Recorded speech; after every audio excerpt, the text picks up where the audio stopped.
છોટાઉદેપુર જિલ્લામાં ભાજપનું ભવ્ય સંમેલન યોજાવાનું હતું, પરંતુ કાર્યક્રમ શરૂ થાય પહેલા જ કુદરતના પ્રકોપે આયોજનને ઝટકો આપ્યો હતો। તેજ પવન અને અચાનક બદલાયેલા વાતાવરણને કારણે કાર્યક્રમ માટે બનાવવામાં આવેલ મજબૂત મંડપ જમીનદોસ્ત થઈ ગયો હતો।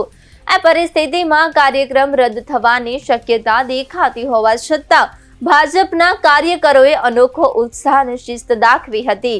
કાળઝાળ ગરમી અને આકરા તાપ વચ્ચે પણ હજારો કાર્યકરો ખુલ્લા આકાશ નીચે અડીખમ ઊભા રહ્યા હતા। માથે છત ન હોવા છતાં કાર્યકરોના મનમાં જીતનો વિશ્વાસ અને સંકલ્પ સ્પષ્ટ જોવા મળ્યો હતો।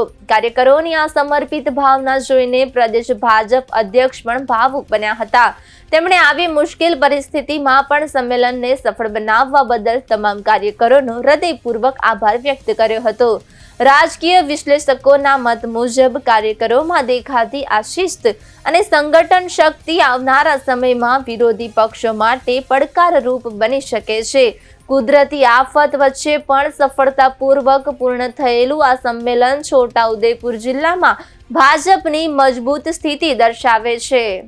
મેં કીધું તડકો છે, ગરમી શરૂ થઈ ગઈ છે, ઉપર મંડપ નથી, પણ કે સાહેબ અહીંનો કાર્યકર્તા એ ભર ઉનાળે એ ખેતરમાં મજૂરી કરવા ટેવાયેલો છે, પણ મેં તું મારો કાર્યકર્તા કે મારો ખેડૂત ભલે ભર ઉનાળે ટેવાયેલો હોય, એક પ્રદેશ અધ્યક્ષ તરીકે મંચ ઉપર છાયડામાં બેસું, મારો કાર્યકર્તા તડકે બેસો હોય, એ પ્રદેશ અધ્યક્ષને પોસાય એમ નથી મિત્રો।